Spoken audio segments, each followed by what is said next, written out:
Okay, so in our last lecture we have discussed about the properties of matter wave. Okay, और हमने ये भी देखा था जो मैटर वेव है वो एक्चुअल में वो किसे रिप्रेजेंट कर रही है, पार्टिकल को। तो अब हमने कहा कि मैटर वेव का नेचर क्या है, either it is a single wave और it is a group of wave. So हमने दोनों के लिए एक्सप्रेशन देखे थे। सिंगल वेव के लिए अगर एक्सप्रेशन की बात करो then we called it phase velocity. if we are just considering the velocity of a single wave then it is called phase velocity। और phase velocity के लिए क्या था expression, it was omega upon k. Omega upon k. Physical to omega upon t. ठीक, और उसके बाद हमारे पास दूसरा हमने एक और कॉन्सेप्ट लिया था when we talk about the group of wave, तो उसे हमने क्या बोला था, ग्रुप वेलोसिटी। और ग्रुप वेलोसिटी का क्या था हमारे पास expression, D omega D upon D omega K. Upon D K साथ। D omega upon D K. D K. D ठीक है, तो इसके बाद हमने एक और कंडीशन लेकर आए थे। मैं अब अपनी स्क्रीन शेयर कर रहा हूँ तुम लोगों से। स्क्रीन आ गई बेटे मेरे? Yes sir. यस ठीक, सर। तो अभी हम बढ़ेंगे इसकी तरफ, तो पहले हम पे ब्रीफली एक बार रिवाइज कर लेते हैं। तो जो हमने एक्सप्रेशन देखा था उसमें वी पी जो था इट वाज ओमेगा अपॉन के, ठीक हो गया। और वी जी इक्वल्स टू क्या आया था, D omega over D D के। के। ठीक, और ओमेगा क्या था, इट वाज एंगुलर वेलोसिटी। ठीक, और डी के था वेव प्रोपगेशन वेक्टर, और वेव प्रोपगेशन कांस्टेंट भी इसे कई बार कहते हैं। और वीपी इंटू वी एक रिलेशन हम लेकर आए थे, वो कितना आया था, सी स्क्वायर। सी। सिंस, और हमने कहा था कि v लेस देन क्या होता है c, तो वीपी क्या आ गया, ग्रेटर देन c। ऐसा नहीं हो सकता कि वेलोसिटी पार्टिकल की कम है c से और फेज वेलोसिटी बढ़ जाए, तो ऐसे में पहली कंडीशन तो ये एक्सेप्टेबल नहीं है कि कोई भी वेलोसिटी लाइट से बड़ी हो जाए। अगर ऐसा है भी तो इसका मतलब पार्टिकल तो बहुत पीछे रह गया और वेव निकल गई बहुत आगे, ये भी पॉसिबल नहीं है। क्योंकि मैटर वेव का कॉन्सेप्ट ही है कि वो पार्टिकल के साथ एसोसिएट होती है, पार्टिकल जहाँ रहेगा मैटर वेव भी उसी के साथ आगे ट्रेवल करेंगे।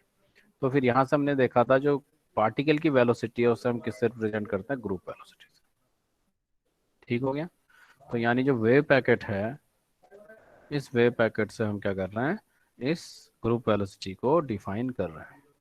ठीक हो गया। अब हमारे पास नया एक और चैलेंज आया जो हमने हाइजेनबर्ग अनसर्टेनिटी प्रिंसिपल पढ़ा था कि पार्टिकल की पोजीशन क्या हो इस वेव पैकेट में। अब वो इनडेफिनेट हो गई, ठीक है, अब वो डेफिनेट पोजीशन नहीं है।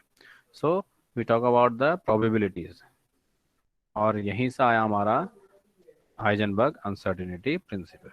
अब इसके बाद एक और नई यहाँ से नई बात आई कि ये जो अगर वेव पैकेट है, since it is a wave, तो मुझे इसे किसी एक फंक्शन के थ्रू क्या करना पड़ेगा, इसे बताना पड़ेगा, है ना। हर वेव का अपना क्या होता है, एक फंक्शन होता है, ठीक है, एक एक्सप्रेशन होता है। जैसे हम y इक्वल्स टू क्या पढ़ते हैं, ए साइन ओमेगा टी।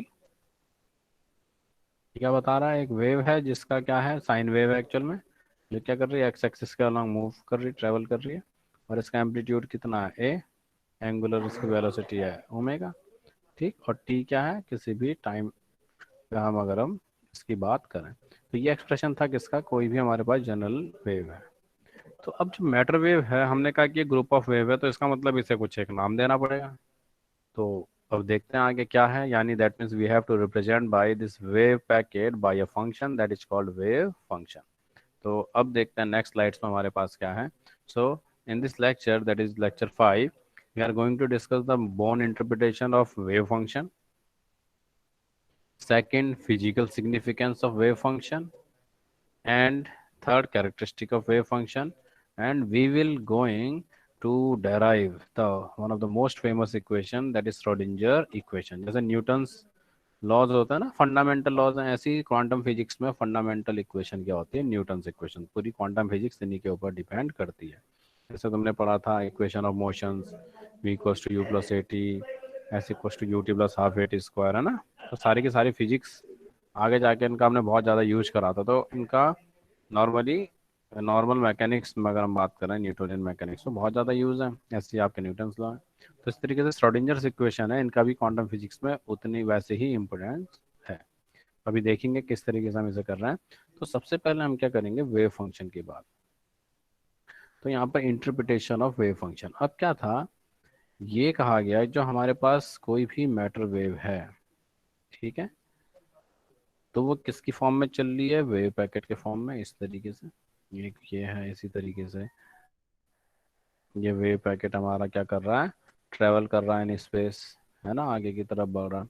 और पार्टिकल इस वेव पैकेट के अंदर है। जब वेव पैकेट यहाँ था तो पार्टिकल यहाँ कहीं अंदर होगा, जब इधर पहुँचा तो यहाँ कहीं अंदर होगा।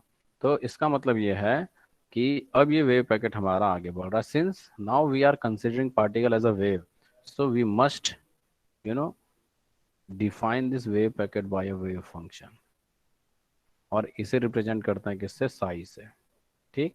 और ये क्या होता है, स्पेस और टाइम का फंक्शन होता है, एक्स एंड टी। अब जैसे जैसे वेव फंक्शन आपका चेंज होता चला जाएगा, मैटर वेव भी हमारी क्रिएट होते चले जाएगी, क्योंकि टाइम बढ़ेगा तो मैटर वेव आगे बढ़ते चले जाएगी, ठीक। तो यानी वेव फंक्शन चेंज होता चला जाएगा टाइम के साथ। तो इसका मतलब the quantity whose variation builds up a matter wave is called wave function psi, ठीक है।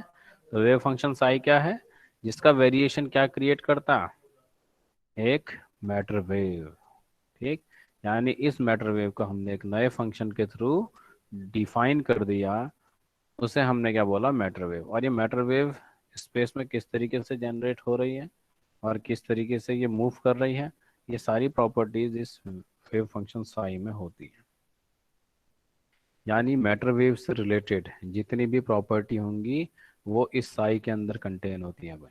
The value of wave function associated with moving particle at a particular point in space at a time t is related to the probability of finding a particle there at a time.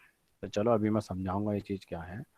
सबसे पहले हमें ये याद रखना है कि ये जो वेव फंक्शन है, अगर ये x और t दोनों चेंज होंगे ना, जब t चेंज होगा x भी चेंज होगा और साई चेंज होता चला जाएगा, और जैसे जैसे साई चेंज होगा हमें मैटर वेव मिलते चले जाएगी।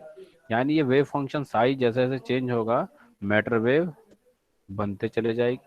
इसका मतलब इस साई का अगर वेरिएशन होगा तो क्या बनाएगा, ये एक मैटर वेव। सपोज मुझे कोई फंक्शन साई दे दिया जाता है कि साई एक फंक्शन है एक्स और टी का, कुछ इस तरीके की उसकी वैल्यू है कि A X T plus B X T cube. तो ये कहेगा कि इससे रिलेटेड जो मैटर वेव है उसे हमें बना के दिखाओ। तो यानी मैं टी की वैल्यूज चेंज करूंगा, एक्स की वैल्यू चेंज करूंगा, तो मुझे नई नई वैल्यूज आपकी मिलते चले जाएंगी और एक मैटर वेव क्रिएट होगी। तो साइज का मतलब क्या बता रहा है, किसी मैटर वेव के किस तरीके से वो बन सकती है स्पेस और टाइम से। तो सिंपल डेफिनेशन में हम कहते हैं the quantity whose variation builds up a matter wave is called wave function. ये समझ में आया बच्चों, पहले तुम लोग के ये बताओ, आया सभी के समझ में, किसी को कोई डाउट है इसमें? चलो इसका मतलब सभी को समझ में ये आ गया। आवाज आ रही है ना मेरी सभी को? Yes sir. Yes, sir. चलो Yes, sir. ठीक यस है। सर। तो ये मैटर वेव समझ में आया। देखो किस तरीके से फिजिक्स चलती है हमारी, है ना। सबसे पहले तो बात हुई थी कि भैया वेव और पार्टिकल अलग है, फिर आया ब्लैक बॉडी रेडिएशन, फिर भैया नई चीज ब्लैंक ने बता दी कि भैया वेव भी पार्टिकल की तरह बिहेव करते हैं। अब इसके ऊपर बहुत सारे एक्सपेरिमेंट हुए, फिर तुम्हारा डी ब्रॉगली आया, उसने 24 साल के बाद बोला कि पार्टिकल भी वेव की तरह बिहेव कर सकता है, और उसने उन्हें बोला मैटर वेव्स। मैटर वेव्स, इसका एक्सपेरिमेंट कहाँ हुआ था मैटर वेव का, इलेक्ट्रॉन की वेव नेचर का एक्सपेरिमेंट कौन सा है, किसी को याद है कुछ, पढ़ के आए हो सब लोग? डिवीजन जर्मन एक्सपेरिमेंट पढ़ा हुआ है? हाँ बच्चों, yes sir. Division German experiment है यस ना सर। 12th में। देखो अगर ये खाली थ्योरी Yes. होती है ना तो बेटा थ्योरी को एक्सेप्ट नहीं करा जाता, क्यों, है ना। उसके साथ अगर एक्सपेरिमेंट हो तो वो फिर कंप्लीट माना जाता है ना। जैसा आपका क्या था, डी ब्रॉगली किसकी हाइपोथेसिस थी आपकी, प्लैंक की, उसका भी एक्सपेरिमेंटल प्रूफ आया, ठीक। इसी तरीके से डी ब्रॉगली का जो कॉन्सेप्ट था इसका भी एक्सपेरिमेंटल प्रूफ लेकर आए थे डेविजन और जर्मन, है ना। तब जाके फाइनल थ्योरी के फॉर्म पर हम इन्हें पढ़ते हैं। कुछ चीज़ें होती हैं केवल थ्योरी होती हैं, ठीक, लेकिन हमें उन्हें वैलिड करने के लिए एक्सपेरिमेंट उनके क्या देने पड़ते हैं, प्रूफ भी देने पड़ते हैं। तो यहाँ पर मैटर वेव बनी। मैटर वेव बनने के बाद क्या हुआ कि अब ये वेव सिंगल है या इसमें wave of group of wave है, तो वहाँ से फिर नई चीज़ आई, तो इसका ये बाद में पता लगा कि ग्रुप ऑफ वेव है। अब ग्रुप ऑफ वेव है तो यहाँ ये पता लगा कि अब पार्टिकल को तो हम किसी एग्जैक्ट पोजीशन में बता ही नहीं सकते हैं। इसका मतलब हमें किसकी बात करनी पड़ेगी, प्रोबेबिलिटी की। अब वो भी हमारा काम हो गया। अब इसके बाद ये चला कि अब ये वेव फंक्शन ग्रुप वेव हमने बात तो कर ली वेव पैकेट की, अब इसका कुछ भैया कोई फंक्शन तो हो जिससे हमें पता लगे कि ये वेव पैकेट किस तरीके से आपका बन रहा है और किस तरीके से ये प्रोपोगेट कर रहा है ना मीडियम। तो उसे डिफाइन करने के लिए एक फंक्शन आया जिसे क्या बोला गया, वेव फंक्शन। ठीक है, बहुत इंपॉर्टेंट है, बहुत बार पूछा जाता है what is wave function and what is it's physical significance. तो अब ये जो वेव फंक्शन है ना साई, ये पार्टिकल के स्पेस में होने की प्रोबेबिलिटी को बताता है। ठीक है, साई एक्स टी। लेकिन ये अकेला नहीं बताता भाई, इसके इंडिविजुअल में कोई फिजिकल सिग्निफिकेंस डायरेक्ट नहीं है। किस तरीके से अभी हम देखेंगे। अब जो साई है ये क्या होता है, एक कॉम्प्लेक्स क्वांटिटी है। साई क्या होती है, कॉम्प्लेक्स क्वांटिटी। कॉम्प्लेक्स का मतलब क्या होता है बच्चों, कोई बताओ मुझे, कॉम्प्लेक्स का क्या मीनिंग होता है। सर नहीं आई, आवाज कट रही थी। कोई भी बताओ, किसी को कुछ सर समझ में थोड़ा आ सा रहा क्रिटिकल होता है सर। है। ऐसे फंक्शंस या ऐसी क्वांटिटीज जिनमें इमेजनरी प्लस रियल दोनों पार्ट हों। अब देखो इस फंक्शन में दो पार्ट हैं, ए प्लस आई बी। इसमें ए पार्ट कौन सा, रियल, और आई क्या है, आई बी क्या, इमेजनरी। क्योंकि आई क्या होता है, इमेजनरी नंबर। क्या होती है आई की value, square root of minus -1। 1।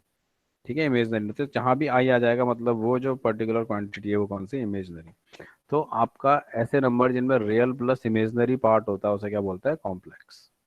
ठीक, ये एक अलग से मैथमेटिक्स में सब्जेक्ट होता है कॉम्प्लेक्स एनालिसिस, तुम लोग पढ़ोगे, सभी सब ब्रांचेस के स्टूडेंट्स को पढ़ना पड़ेगा।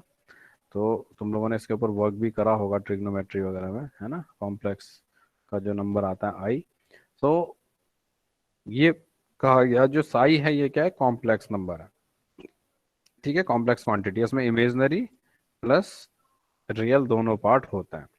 अब इसका कॉम्प्लेक्स कॉन्जुगेट क्या होगा भाई, पढ़ाना तुमने कॉन्जुगेट, मैट्रिक्स में पढ़ते थे माइनस conjugate? माइनस लगेगा। यस हाँ, minus i a b. Minus i b हो जाएगा। आई।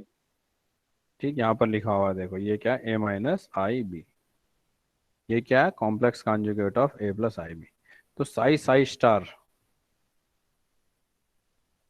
ये क्या बना, ऐसे बोलते हैं मॉड साई का स्क्वायर, ये बना ए स्क्वायर माइनस बी स्क्वायर। बनाए, हाँ बच्चों। यस तो Yes, ये sir. क्या, ये क्या क्वांटिटी है, रियल है इमेजनरी है, रियल। ये क्या है, एक रियल क्वांटिटी है। इसका मतलब साई साई स्टार का जो कॉम्प्लेक्स कॉन्जुगेट के साथ मल्टीप्लाई होता है, यानी वेव फंक्शन साई का साई स्टार के साथ, वो क्या देता है, एक रियल नंबर। और यही बताता है आपके पार्टिकल के स्पेस में होने की प्रोबेबिलिटी। यानी मॉड साई स्क्वायर जो है वो पार्टिकल के स्पेस में होने की प्रोबेबिलिटी को बताता है। यानी साई साई स्टार।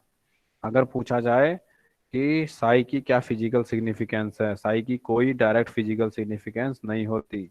अगर खाली साई है तो ये पार्टिकल के बारे में इंफॉर्मेशन तो देगा, लेकिन इसकी कोई वैसी फिजिकल सिग्निफिकेंस डायरेक्ट नहीं है।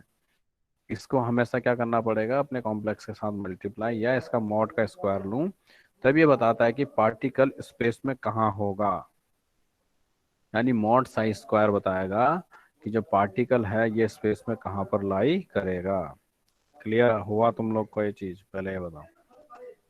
Yes sir. Sir. Mod psi square बताता है कि पार्टिकल स्पेस में कहाँ पर लाई करेगा। ठीक, जबकि साई अगर सिंगल की बात करें तो साई की अपनी में कोई डायरेक्ट फिजिकल सिग्निफिकेंस नहीं होती। इसे जरूरत पड़ती है अपने कॉम्प्लेक्स कॉन्जुगेट की। जब ये अपने कॉम्प्लेक्स कॉन्जुगेट से मल्टीप्लाई होता है तो ये बताता है पार्टिकल के स्पेस में होने की प्रोबेबिलिटी। मैंने तुम्हें बताया था ना कि अब एग्जैक्ट पोजीशन की तो बात खत्म हो गई, अब तो बात क्या आएगी, प्रोबेबिलिटी की। क्योंकि अब मैं ये नहीं बता सकता एग्जैक्टली क्योंकि पार्टिकल कहाँ है, क्योंकि पार्टिकल तो इस वेव पैकेट के अंदर कहीं पर है। अब वो कहाँ पर है ये मुझे बताना पड़ेगा, किसकी हेल्प से, प्रोबेबिलिटी की हेल्प से। तो इसलिए हमें नया फंक्शन इंट्रोड्यूस करा था साई, और साई स्टार के साथ जब हम कॉम्प्लेक्स कॉन्जुगेट का मल्टीप्लाई करते हैं तो वो क्या देता है हमें, probability, and it is given by mod psi square और psi mod psi psi star. ये चीज तुम्हारे समझ में आई, ये बताओ पहले मुझे, किसी को कोई डाउट है इसमें? हाँ बच्चा, चलो इसका मतलब समझ में आया सभी को।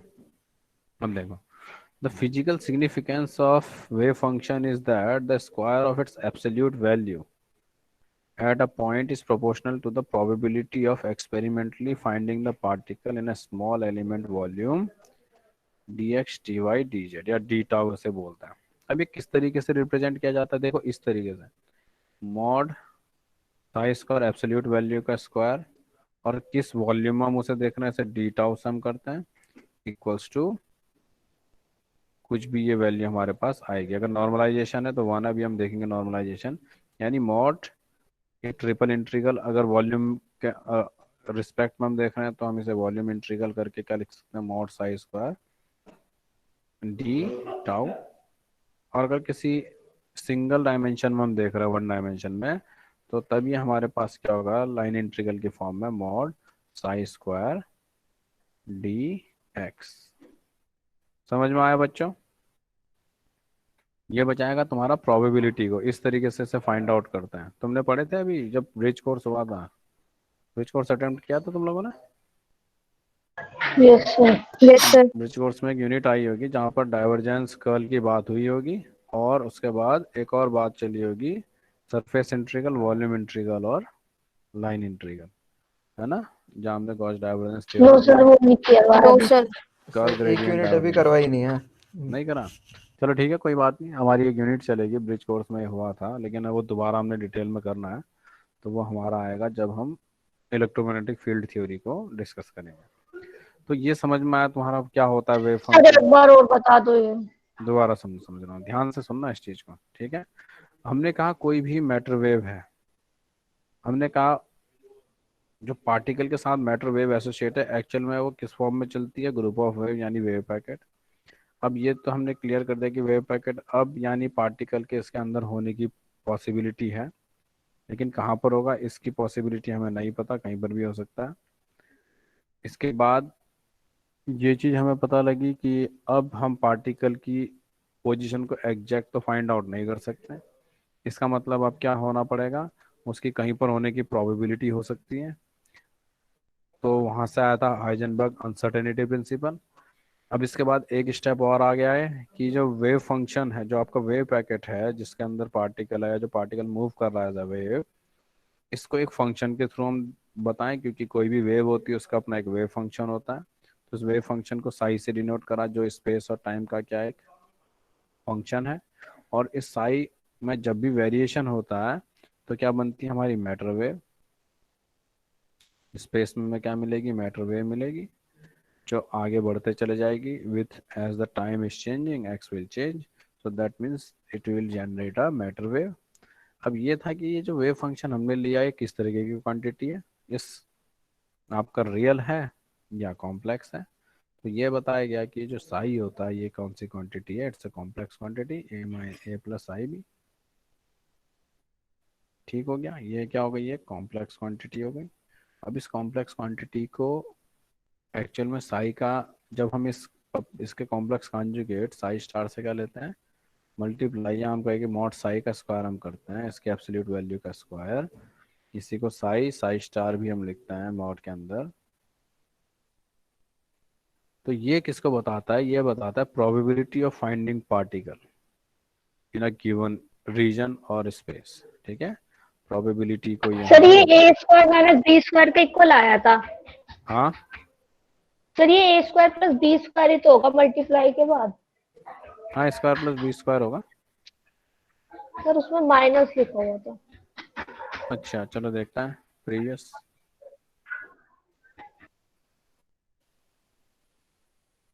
हाँ ये प्लस होगा, क्योंकि हमारे पास क्या होगा, ए स्क्वायर माइनस आई बी का स्क्वायर। ठीक है, इसे करेक्ट कर लेंगे।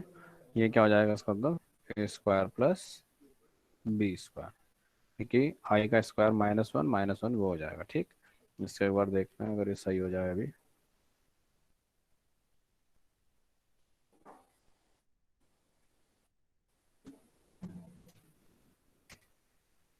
ठीक हो गया, आप सही है।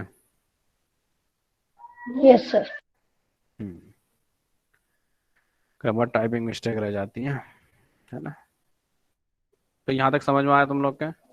यानी साई बताता है कैसे एक वेव फंक्शन जनरेट होता है ना, मतलब साई जो है वेव फंक्शन ये बताता है कि कैसे मैटर वेव जनरेट होती है एज साई चेंजेस।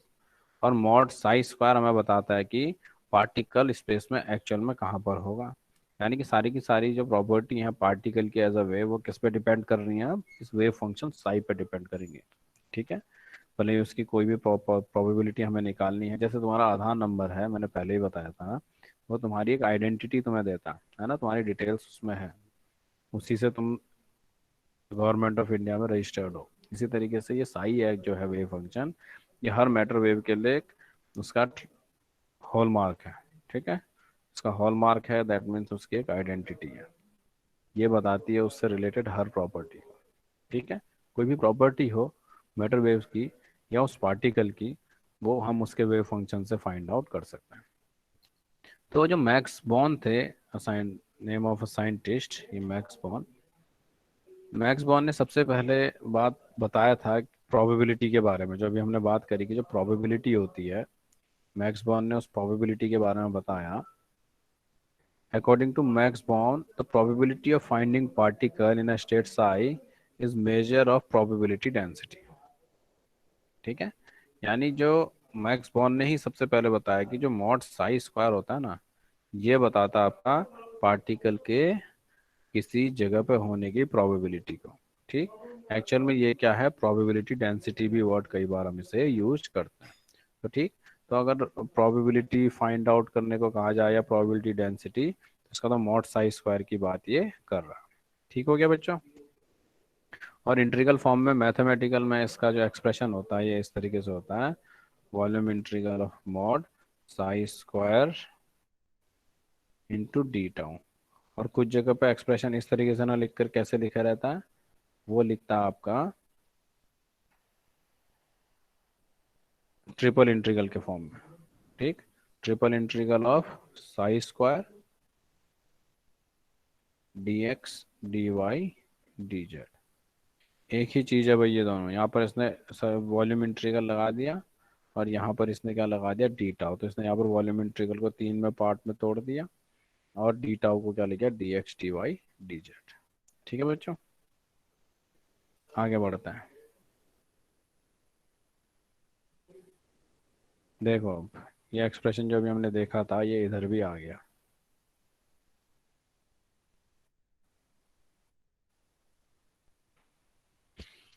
दिख रहा है, स्क्रीन आ रही है, दिख रही है सभी को स्क्रीन? Yes, sir. ठीक, अब देखो यहाँ पर the total probability of finding particle somewhere is unity, that is the particle is certainly found somewhere in space, that is the size satisfying our requirement is called normalised. ये condition तुमने matrix या तुमने determinant पढ़ा था, उसमें देखी थी ये conditions, matrix and determinant?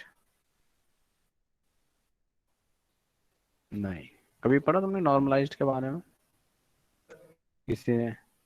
Normalised है या ऑर्थोगोनल है, मैट्रिक्स जो है ऑर्थोगोनल है या नॉर्मलाइज्ड है? पढ़ा कभी? नहीं पढ़ा होगा तुमने इसका। ठीक, क्या है नॉर्मलाइज्ड कंडीशन क्या है? अब मैंने कहा पूरा यूनिवर्स ले लिया, मैंने पूरा स्पेस ले लिया। ठीक, अब इस पूरे यूनिवर्स में पार्टिकल कहीं ना कहीं तो एग्जिस्ट करेगा, ऐसा होगा ना? हाँ बच्चों, मैंने क्या बोला कि पूरे यूनिवर्स में मुझे पार्टिकल देखना, और ये पार्टिकल कहीं ना कहीं तो यूनिवर्स में एग्जिस्ट कर रहा होगा। अब ये पार्टिकल कि अगर मैं प्रोबेबिलिटी निकालूं कि यूनिवर्स में कहाँ पर है माइनस इन्फिनिटी से लेकर इन्फिनिटी, तो इसके स्पेस में होने की प्रोबेबिलिटी कितनी होगी? ये होगी 1, क्योंकि पार्टिकल तो है वो यूनिवर्स की, अगर मैंने पूरी ले ली तो पार्टिकल उसी यूनिवर्स में है, तो वहां होने की उसकी प्रोबेबिलिटी कितनी हो गई? 1 हो गई। ये समझ में आया तुम लोग क्या? ये बताओ, इस चीज को समझना बहुत जरूरी है। हाँ भाई अर्चित, समझ में आया? Yes sir.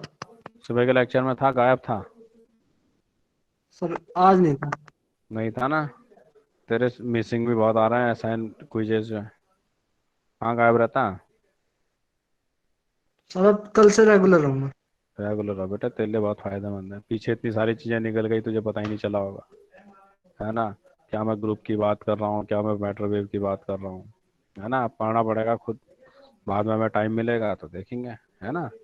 मतलब जिसकी क्लास मिस होंगी बड़ी दिक्कत आएगी, और आज की जिसकी मिस हो गई तो फिर आगे तो उसका मतलब ये समझ को क्वांटम फिजिक्स का जो चैप्टर है मैकेनिक्स का, ये पूरा ही गया। तो बच्चों दोबारा से मैं एक बार और बता रहा हूँ तुम्हें कि मैंने क्या ले लिया। मैंने कहा पूरे स्पेस में पार्टिकल कहीं ना कहीं तो है, पूरा मैंने यूनिवर्स ले लिया। तो पार्टिकल के इस यूनिवर्स में होने की प्रोबेबिलिटी कितनी होगी? 1. 1 होगी, क्योंकि पार्टिकल तो है ही इधर। मैंने माइनस इन्फिनिटी टू तो क्या ले लिया? Infinity. Mod psi square equals to d tau equals to 1। और यहाँ पर इसने इसी चीज को किस में दिखाया है? ट्रिपल इंटीग्रल में। लेकिन इसने लिमिट नहीं बताई, तो मैं लिमिट कर दूं। अगर मैं पूरा यूनिवर्स ले रहा हूँ तो minus infinity two plus infinity कर दें। तो ये बताता है पार्टिकल के स्पेस में होने की प्रोबेबिलिटी। और अगर प्रोबेबिलिटी 1 आ जाए किसी रीजन में तो उसे कहा जाता है नॉर्मलाइज्ड। इसका मतलब वेव फंक्शन क्या हो गया? नॉर्मलाइज्ड। अरे कैसे आई? हाँ बेटे, बन कैसे आई? ये 1, देखो मैंने क्या लिया, एक मैंने कहा यूनिवर्स में पार्टिकल कहीं हो सकता है, ठीक। मैंने कहा भैया एक स्टूडेंट है, ठीक है, तुम में से कोई है क्या? मैंने कहा कि वो MIT में है अभी प्रेजेंटली। कुछ ने कहा वो है ही नहीं। हमने कहा चलो भाई ठीक है, नहीं है तो इसका मतलब इसके यहाँ होने की प्रोबेबिलिटी बहुत कम हो गई। जब मैंने बताया तो प्रोबेबिलिटी नहीं थी। अब फिर उसके बाद मैंने कहा भैया मेरठ में है, और उसने कहा मेरठ में भी नहीं है, जबकि वो स्टूडेंट है। मैंने कहा चल ठीक है भाई, यहाँ भी प्रोबेबिलिटी 0 हो गई मेरठ में होने की। अब मैंने बोला कि इंडिया में है, बोला कि जी इंडिया में भी नहीं है वो तो। बोला जी वो तो बाहर है। अब मैंने क्या ले लिया, पूरे अर्थ में। अब किसने कहा भैया अर्थ में भी नहीं है, वो तो स्पेस में गया हुआ है, स्पेस स्टेशन में है। अब मैंने कहा नहीं भाई जी, ठीक है, मैंने कहा पूरा यूनिवर्स ले लिया। अब बताओ कहाँ है? क्या वो यूनिवर्स से भी बाहर जा सकता है? ऐसा तो नहीं है। अगर कोई फिजिकल चीज है और वो एग्जिस्ट कर रही है तो वो, मैं ये कह सकता हूँ कि अर्थ में नहीं है, किसी दूसरी गैलेक्सी में है, किसी दूसरे स्टार में है, या दूसरे प्लेनेट में है, लेकिन वो यूनिवर्स में तो होगी ना। यूनिवर्स से Yes. तो बाहर नहीं जा सकते। तो यानी उसकी प्रोबेबिलिटी कितनी होगी? यूनिवर्स में तो है, अगर मैं कहूँ कि यूनिवर्स में तो है ना, तुमको क्या? हाँ बिल्कुल है, तो प्रोबेबिलिटी कितनी हो गई? 1। 1. समझ में आया मीनिंग? अब यस मैंने क्या सर। बोला, तुम लोग क्लास में बैठे हो, ठीक है, एक और एग्जांपल लेते हैं इस तरीके से। एक मैंने क्लासरूम बना दी, ठीक।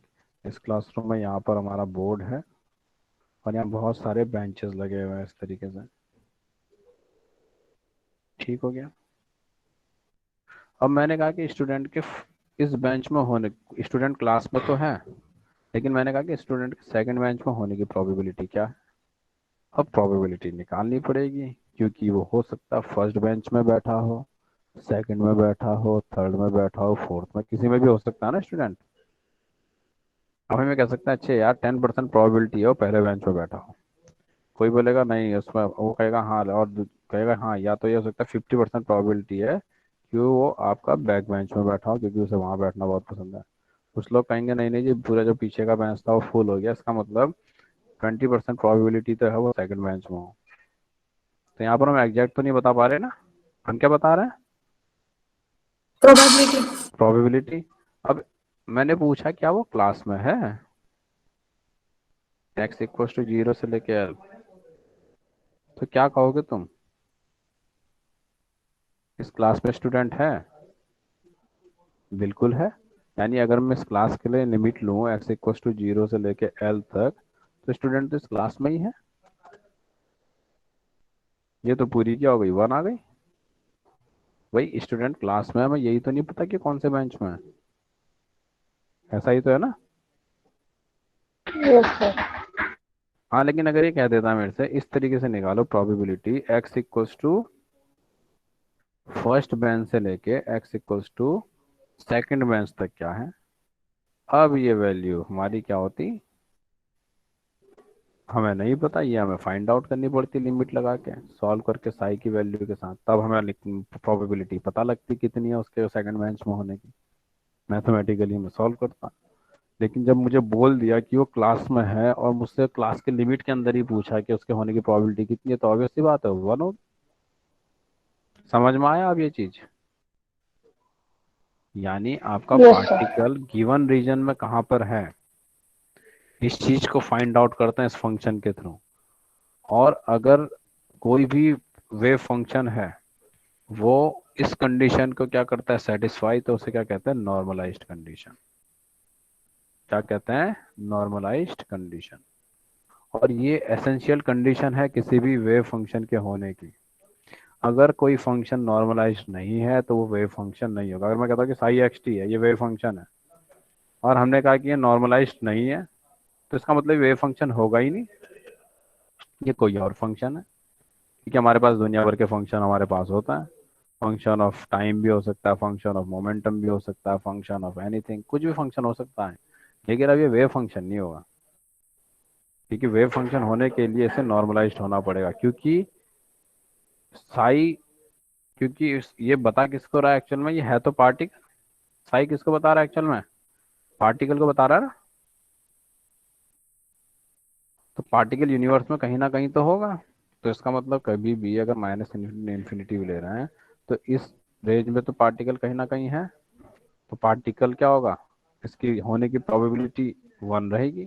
और अगर हमें ये पता है कि ये पार्टिकल किसी गिवन रीजन में, जैसे मैंने क्लास का एग्जांपल लिया, तो इस डायमेंशन में ये क्या होगा, नॉर्मलाइज्ड होगा x equals to 0 to x equals to l में। तो इसका मतलब पार्टिकल को, अगर ये वेव फंक्शन नॉर्मलाइज्ड नहीं है, तो इसका मतलब पार्टिकल के किसी भी रीजन में होने की प्रोबेबिलिटी कभी भी 1 आ ही नहीं सकती यूनिवर्स में, ऐसा पॉसिबल नहीं है। तो इसलिए this is the requirement for any function to be a wave function, that it should be normalised. समझ में आया? ये चीज समझ जाना, ठीक है। इस पे बेस्ड न्यूमेरिकल भी आता है, तो बहुत इंपॉर्टेंट कंडीशन है किसके लिए, वेव फंक्शन के लिए। समझ में आया? नॉर्मलाइज्ड कंडीशन का मतलब है ये एक्सप्रेशन इक्वल्स टू 1, प्रोबेबिलिटी कितनी आ जाए, 1। और ये एसेंशियल कंडीशन है किसके लिए, किसी भी वेव फंक्शन के लिए। मैं कहता हूँ कि ये भैया वेव फंक्शन है, किसी मैटर वेव को बता रहा है साई एक्स टी, और ये नॉर्मलाइज्ड कंडीशन को फॉलो नहीं करता, तो इसका मतलब ही मैं गलत कह रहा हूँ, स्टेटमेंट मेरा गलत है। ये वेव फंक्शन है ही नहीं, ये किसी पार्टिकल को नहीं बता रहा। क्योंकि अगर ये पार्टिकल को बताता तो इसके लिए नॉर्मलाइज्ड कंडीशन होनी चाहिए, क्योंकि किसी ना किसी रीजन में तो पार्टिकल होगा, और उसमें उसके होने की पॉसिबिलिटी हमें से क्या होगी, 1 होगी। मगर कह रहा हूँ कि वो क्लास में है, तो मैंने कहा भैया यहाँ उसके होने की प्रोबेबिलिटी क्या 1 होगी, नॉर्मलाइज नहीं, कुछ नहीं बोला कि नहीं वो क्लास में नहीं है, वो तो इस बिल्डिंग में है। मैंने डायमेंशंस ले ली बिल्डिंग की, तब उस केस में वो नॉर्मलाइज्ड होगा। अब नहीं, ये तो कहा कि मेरठ में, मैंने मेरठ की डायमेंशन ले ली, तो कहीं ना कहीं तो नॉर्मलाइज्ड होगा फंक्शन। पार्टिकल किसी ना किसी डायमेंशंस पे तो हमेशा रहा होगा, और वहाँ हम उसकी लिमिट लेंगे, तो वो हमेशा हमें नॉर्मलाइज्ड की लिमिट, हमें कंडीशन हमें अचीव होगी। ये चीज समझ में आई सभी के? हाँ भाई, आयुष, आयुष शर्मा, यस सर। आयुष समझ में आया? Yes sir. आशुतोष, मैं बहुत टाइम लेके पढ़ा रहा हूँ तुम लोग को, ठीक है। नॉर्मली बहुत तेजी से निकल जाती हैं कई बार चीज़ें, तो केवल ये स्टेटमेंट पढ़ के छोड़ देंगे, लेकिन मैं तुम्हें बिल्कुल इस तरीके से मैं चाह रहा हूँ कि कंफ्यूजन ना रहे, तुम्हें समझ में आ जाए कंडीशन क्या है, और तुम्हारे दिमाग में बैठ जाए कि नॉर्मलाइजेशन की कंडीशन जैसे ही पूछे तुम उसे लिख लो। ठीक है बच्चों? अब मैं यस सर। 1 मिनट में आ रहा हूँ, ठीक, उससे पहले मैं तुम्हें एक क्विज दे रहा हूँ, ठीक है? तो अभी तुम लोग पहले क्विज करो, फिर हम आगे इसके बाद स्टार्ट करेंगे। तो हम करेंगे क्विज 1।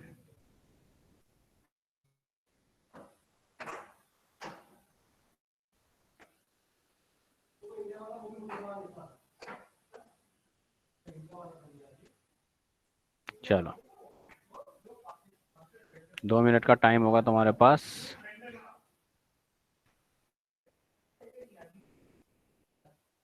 ठीक, चलो तुम्हारे पास आ गया है first assignment, that is quiz. इसको सबमिट करो, 2 मिनट का टाइम तुम्हारे पास है। ठीक, उसके बाद कुछ देर में मैं क्विज 2 असाइन करूँगा।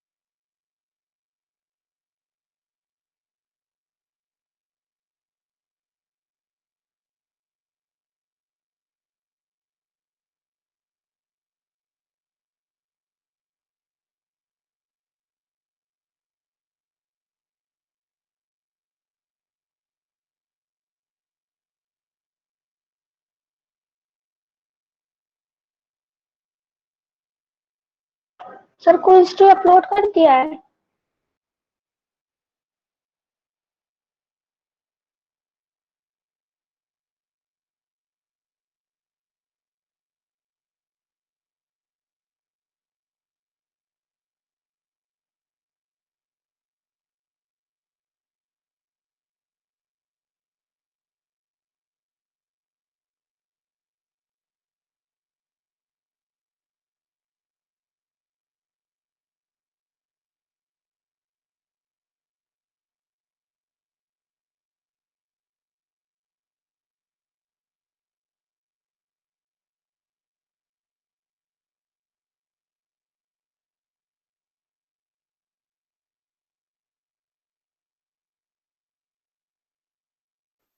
हाँ, हो गया बच्चों?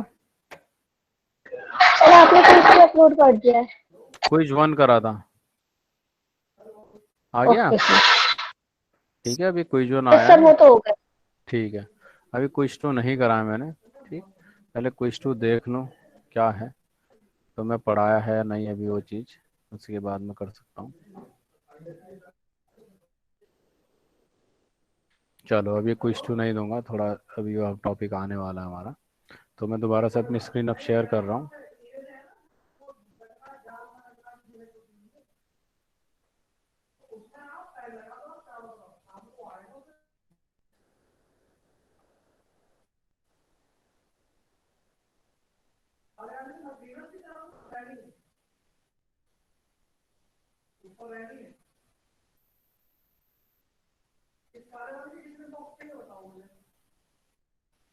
आ गई स्क्रीन? Yes sir. ठीक, यस नॉर्मलाइजेशन सर। कंडीशन समझ में आ गई। ठीक, that means this expression, if the particle is certainly somewhere in a space, then we say that mod psi square dx dz equals to क्या हो जाएगा 1। तो अगर ये कंडीशन सेटिस्फाई होती है तो हम इसे क्या कहते हैं, नॉर्मलाइज। और ये साई के लिए क्या है, ये होना बहुत जरूरी है। इसके अलावा भी वेव फंक्शन, किसी फंक्शन को हम देखो, बहुत सारे फंक्शंस होता है भाई। कुछ फंक्शन ऑफ टाइम है, कुछ फंक्शन ऑफ क्या होता है, स्पेस है, कुछ फंक्शन ऑफ आपका क्या हो सकता है, कुछ और मोमेंटम का हो सकता है, या एनर्जी का, कुछ भी हो सकता है। ठीक है, दुनिया भर के फंक्शन हमारे पास है। तो कोई फंक्शन हमें गिवन है और ये हमसे पूछे कि ये वेव फंक्शन है या नहीं, तो उसके लिए उसे कुछ कंडीशन सेटिस्फाई करनी जरूरी है। तो उनमें से पहली तो ये थी आपकी कि वो नॉर्मलाइज्ड हो। अब ये नहीं है कि नॉर्मलाइज्ड हो गया तो फिर वो वेव फंक्शन है ही या नहीं है। अगर हम पहले टेस्ट करेंगे कि नॉर्मलाइज्ड हो रहा है, तो हम कहेंगे कि हाँ, ये वेव फंक्शन हो सकता है। जरूरी नहीं कि हो जाए, वो नॉर्मलाइज्ड हो गया तो वेव फंक्शन हो जाए। लेकिन उसने पहली कंडीशन अचीव कर लिया, नॉर्मलाइज नहीं होगा तो फिर तो खत्म हो गई बात, फिर तो आगे चेक ही नहीं करेंगे, है ना? तो अब जो अगली कंडीशंस हैं हम देखते हैं, उसमें आगे बढ़ते हैं। इन्हें बोलते हैं कैरेक्टरिस्टिक्स ऑफ वेव फंक्शन और नेसेसरी कंडीशन। ठीक है, दोनों ही वर्ड इनके साथ हम यूज करेंगे कि नेसेसरी कंडीशन क्या है या कैरेक्टरिस्टिक्स ऑफ वेव फंक्शन क्या है। अब पहली कंडीशन देखो यहाँ पर जो है,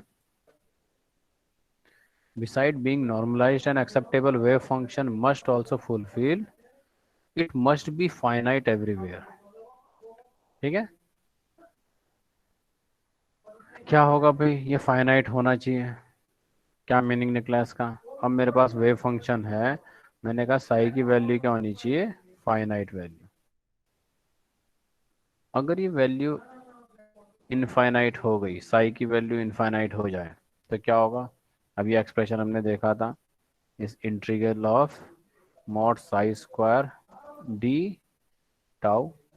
अगर साई फाइनाइट है तो इसकी कुछ value with in the range of 1 आ जाएगी, है ना। लेकिन अगर साई इन्फिनिटी हो जाए तो हमारे पास प्रोबेबिलिटी भी क्या हो जाएगी, जो पी है, जिस पी को हम किससे कर रहे हैं, mod psi square D tau से हम दिखा रहे हैं, ये भी कहाँ की तरफ टेंड कर जाएगी, इन्फिनिटी की तरफ। ठीक है, तो जब ये इन्फिनिटी की तरफ चले गई तो प्रोबेबिलिटी इन्फिनिटिव नहीं हो सकती, है ना। कभी भी प्रोबेबिलिटी इन्फिनिटिव नहीं होती। तो इसका मतलब ये हमारी जो कंडीशन है क्या होगा, बिल्कुल अनएक्सेप्टेबल हो जाएगी। तो इसलिए वेव फंक्शन को हमेशा क्या होना चाहिए, इन्फिनिटिव होना चाहिए। क्योंकि अगर फंक्शन की वैल्यू इन्फिनिटिव हो गई और हमें क्या मिलेगी, प्रोबेबिलिटी भी इन्फिनिटिव हो जाएगी, finding the particle at a point which is not possible. तो यानी पहली कंडीशन है, साई हमेशा क्या होना चाहिए, फाइनाइट फंक्शन होना चाहिए। किसी भी पॉइंट पे इसकी वैल्यू इनफाइनाइट नहीं होनी चाहिए। अगर इनफाइनाइट हो रही है तो इसका मतलब उस पॉइंट पे पार्टिकल के होने की पॉसिबिलिटी कितनी है, इनफाइनाइट, जो कि फिजिकली पॉसिबल नहीं है। समझ में आया ये पहला पॉइंट? अगर यस सर। तुमसे बोले कि पहली कंडीशन क्या है, नॉर्मलाइज तो होगा ही होगा, उसके अलावा जो पहली कंडीशन है, it must be finite everywhere. अब दूसरी, it must be single valued. इसका क्या मीनिंग निकला भाई? साई को क्या होना चाहिए, सिंगल वैल्यूड। देखो कहीं पर साई है, मैंने कहा किसी साई एक्चुअल में क्या बताता है, किसी पार्टिकल के होने की प्रोबेबिलिटी किसी पॉइंट पे। और मैंने कहा कि इस पॉइंट पे मुझे साई की दो वैल्यू मिल गई, एक मिल गई साई 1 और एक मिल गई साई 2। यानी साई 1 एक पार्टिकल की पोजीशन को बता रहा है और पार्टिकल की दूसरी पोजीशन को बता रहा है। ठीक है, तो इसका मीनिंग क्या निकला? अब सर की पार्टिकल, पार्टी पार्टी इसी पॉइंट पे होने के पार्टिकल की दो प्रोबेबिलिटी है, यानी एक ही पोजीशन पे यस सर। पार्टिकल के होने की दो पॉसिबिलिटीज हैं। क्या ऐसा पॉसिबल है? No sir. ऐसा पॉसिबल नहीं है। ठीक है, एक पॉइंट पे साई की एक ही वैल्यू होगी। अगर साई की दो वैल्यूज आ जाती हैं, कई फंक्शन ऐसे होते हैं एक ही पॉइंट पे दो वैल्यूज शो करते हैं, तो इसका मतलब वो फंक्शन वेव फंक्शन नहीं होगा। इसलिए साई को किसी भी पॉइंट पे हमेशा क्या रहना पड़ेगा, सिंगल वैल्यूड। ठीक है, अगर साई की दो वैल्यूज आ रही हैं तो इसका मतलब साई के पास, यानी इस पॉइंट पे दो पार्टिकल एग्जिस्ट कर रहे हैं एक साथ, साई 1 और साई 2। ये पॉसिबल नहीं है, यानी दोनों ही कंडीशन में हमारे पास ये पॉसिबिलिटी है ही नहीं कि साई पे, या तो हम कहें कि इस पॉइंट पे इस पार्टिकल के दो वेव फंक्शन हैं, जो पॉसिबल नहीं है, एक ही वेव फंक्शन हो सकता है। या दो अलग अलग वेव फंक्शन दो अलग पार्टिकल को डिनोट कर रहे हैं, ये भी पॉसिबल नहीं है, एक पॉइंट पे दो पार्टिकल नहीं हो सकते। यानी दोनों ही पॉसिबिलिटी बिल्कुल अनएक्सेप्टेबल हैं। तो इसका मतलब क्या है, जो हमारे पास साई को हमेशा क्या होना चाहिए, सिंगल वैल्यूड। अब तीसरी condition I, it must be continuous. क्या होना चाहिए, कंटिन्यूस। कोई मुझे बताएगा इसका क्या मीनिंग निकला? नीचे अब लिख भी रखा है, wave function is continuous through out the entire system, it's first derivative should also be continuous. ठीक है, इसका फर्स्ट डेरिवेटिव भी क्या होता है, कंटिन्यूस। कोई बताएगा क्या समझ में आया तुम्हारा? चलो एक बार देख लेते हैं इसे।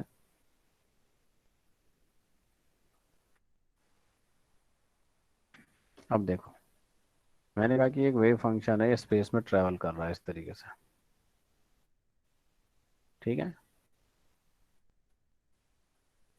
और किसी पर्टिकुलर रीजन पे अगर मैं देखूं इस रीजन पे क्या हो गया, ये डिसकंटिन्यू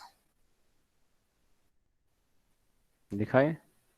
यानी ये पार्टिकल कहाँ पर था हमारा, इस पॉइंट पे था, उसके बाद अचानक यहाँ से स्टार्ट हो गया, तो यहाँ से बीच में क्या आ गई है, डिसकंटिन्यूटी आ गई।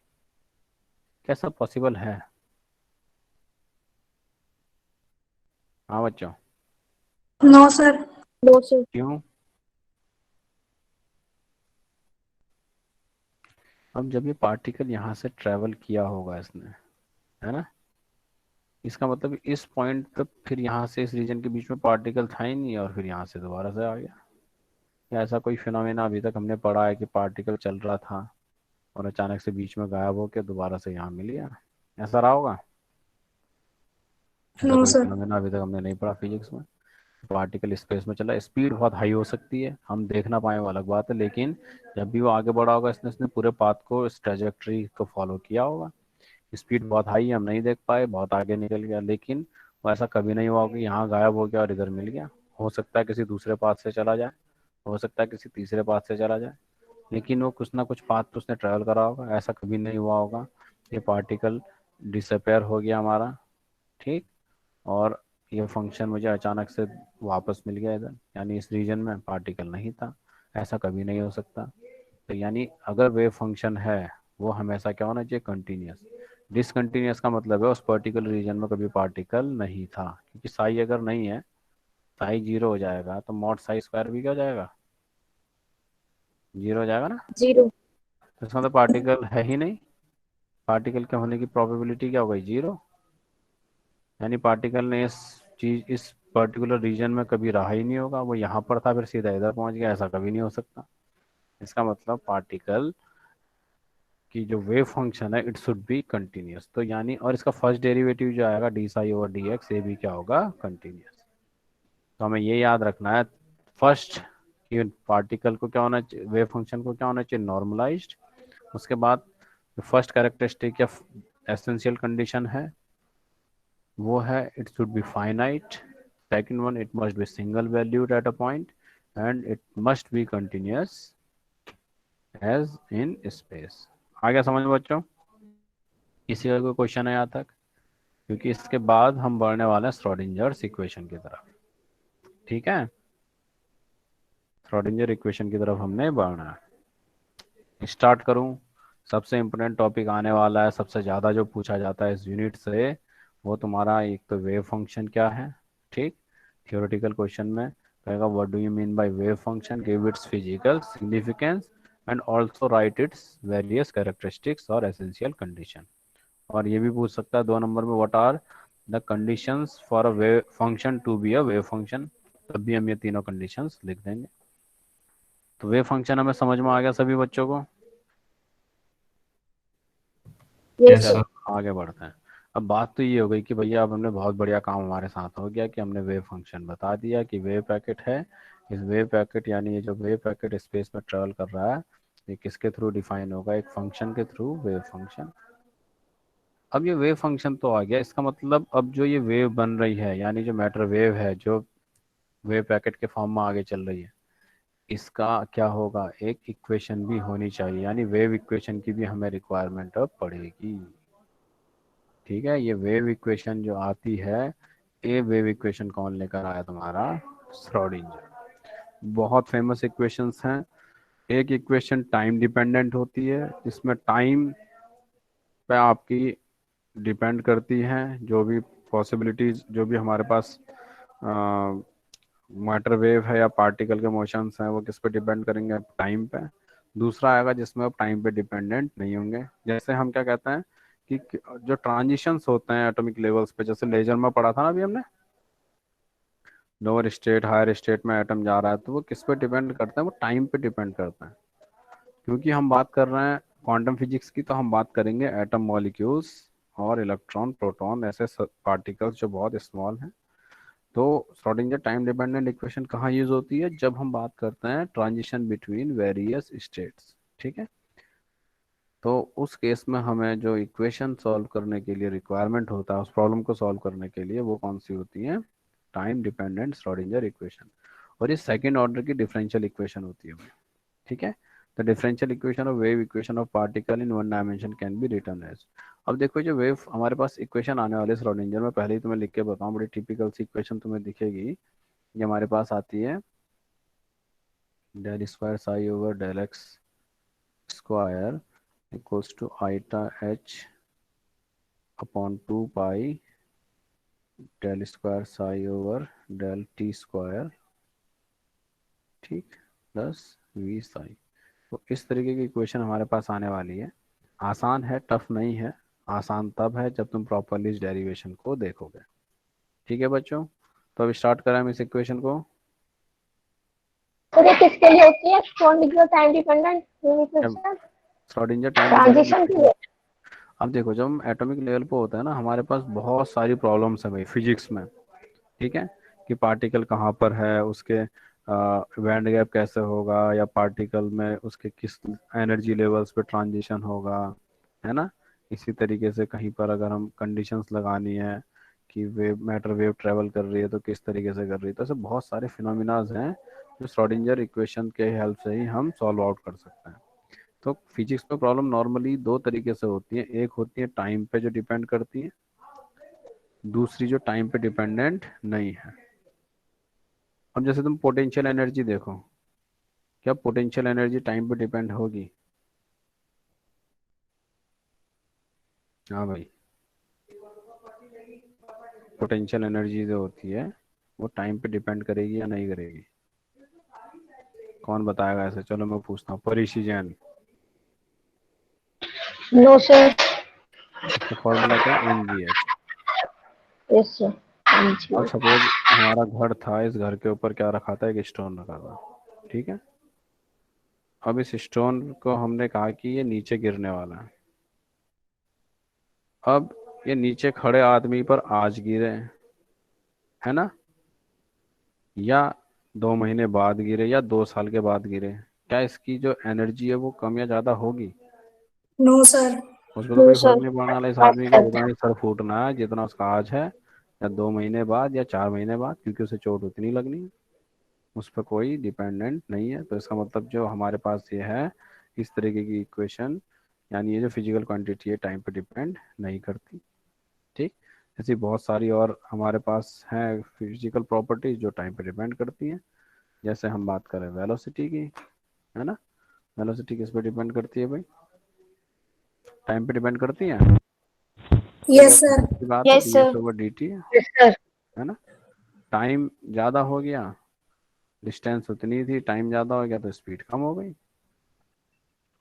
और डिस्टेंस मैंने कांस्टेंट रखी, अब टाइम बहुत कम कर दिया तो स्पीड बढ़ गई। तो यानी किस पे डिपेंड कर रहा है? टाइम पे टाइम। डिपेंड कर रहा है। तो इसका मतलब हमारे पास दोनों तरीके की क्वांटिटीज़ हैं फिजिक्स में, दोनों तरीके की प्रॉब्लम्स हैं, जहाँ जो टाइम डिपेंडेंट होती हैं और कुछ क्या होते हैं टाइम इंडिपेंडेंट। माइक्रो लेवल पर भी जब हम जाते हैं, यानी एटॉमिक सब एटॉमिक लेवल पर, तो वहाँ भी बहुत सारे फिनोमिनाज होते हैं। कुछ फिनोमिनाज टाइम पे डिपेंड करते हैं, कुछ फिनोमिनाज टाइम पे डिपेंड नहीं करते हैं। अब जो टाइम पे डिपेंड करने वाला फिनोमिना, उसका एक एग्जांपल मैंने तुम्हें बताया, जो यहाँ पर लिखा भी है, कि जब एटॉमिक लेवल्स के बीच में क्या होता है? ट्रांजिशन, यानी एटम अलग अलग एटॉमिक लेवल पर आपका नीचे ऊपर कर रहा है। तो ये ट्रांजिशन हमने देखा था, डिपेंड कर रहे थे ना मेटास्टेबल स्टेट पे, एक्साइटेड स्टेट पे, याद आया कुछ? Yes sir. टाइम पे डिपेंड कर रहे थे, यस सर। बिल्कुल कर रहे थे, है ना। और टाइम के अकॉर्डिंग ही हम ये भी डिफाइन कर पा रहे थे कि स्टेट का लाइफ टाइम क्या है। और टाइम के अकॉर्डिंग ही हो रहा था कि अगर मेटास्टेबल स्टेट है, लॉन्ग लिव्ड स्टेट है, तो लेजर बनेगा। इसका मतलब टेन ये टू जो द पावर। ट्रांजिशंस होता है ये किस पे डिपेंड करता है? टाइम पे। लेकिन वहाँ पर क्लासिकल फिजिक्स एप्लीकेबल नहीं होती। तो अब हम बढ़ेंगे किसके पे? आपका डिफरेंशियल इक्वेशन फॉर पार्टिकल, या हम कहें कि wave function by Schrodinger. Okay, so next slide जो हमारी आई, अब देखो कोई भी प्लेन वेव है, देखो यहाँ पे लिखा the differential equation for wave motion of particle in one dimension. कोई भी वेव जनरलाइज्ड वेव है, प्लेन वेव है, वो जब भी मूव करती है स्पेस में, तो उसके लिए एक इक्वेशन होती है भैया, हमें याद रखनी है। ये इक्वेशन जो है ये है वन डायमेंशन में, ठीक। अगर 3 डायमेंशन में होता तो del square psi over del x square plus del square psi over del y square plus del square y over del z square. ये डेल नोटेशन तुमने पढ़ा हुआ है पहले कभी? ये जो है ये नहीं पढ़ा है तुम लोगों ने, है ना? No sir. इसको No, बोलते हैं sir. Partial differentiation. ठीक है, जब हमारे पास वेरिएबल दो से ज़्यादा हो और वो इंडिपेंडेंट हो तो हमारे पास क्या आती है, पार्शियल। हम डिफरेंशियल इक्वेशंस की बात करते हैं। तुम्हारा मैथमेटिक्स में पूरी अलग यूनिट होगी, है काफ़ी इंपॉर्टेंट टॉपिक है, क्योंकि अब जब हम हायर फिजिक्स में पहुंचेंगे तो पार्शियल डिफरेंशिएशन हमें आना बहुत ज़रूरी है। तो ये समझ में आया बेटे तुम लोग के? तो ये चीज़ याद रखनी है, कोई भी वेव अगर हमारे पास है, जनरलाइज्ड वेव है, प्लेन वेव, तो उसका क्या होता है, अपना एक इक्वेशन होती है, equation of plane wave in space. वो क्या है, del square psi over del x square plus 1/v square del square psi over del t square. जब इलेक्ट्रोमैग्नेटिक वेव की बात करते हैं तो वहां पर ये क्या आता है, इलेक्ट्रिक आ जाता है। जो वेव फंक्शन साई था वो ई से, इलेक्ट्रिक वेक्टर से रिप्लेस हो जाता है भाई। ठीक, तो ये इक्वेशन बनती है 1/v स्क्वायर, और एक्चुअल में वी स्क्वायर की जगह आता है mu naught epsilon naught del square e over del t square. और सेम इक्वेशन फॉर्म में आती है तो सर वी हाँ बेटे, सर आवाज, वी क्या है यहाँ पे, speed of speed. Speed of wave, जो वेव हमारी ट्रेवल कर रही है। ठीक है, हम जब हम इलेक्ट्रोमैग्नेटिक फील्ड थ्योरी पढ़ेंगे, इलेक्ट्रोमैग्नेटिक वाला जो चैप्टर हमारा पढ़ेंगे, तो वहाँ हम ये इक्वेशन लेकर आएंगे, वो सेम इसी फॉर्म की इक्वेशन होगी। यानी जो इलेक्ट्रोमैग्नेटिक वेव भी है वो प्लेन वेव इक्वेशन की फॉर्म में चलती हैं, और वो दो वेक्टर्स में होती हैं, इलेक्ट्रिक वेक्टर तो एच से ये डिनोट कर देते हैं।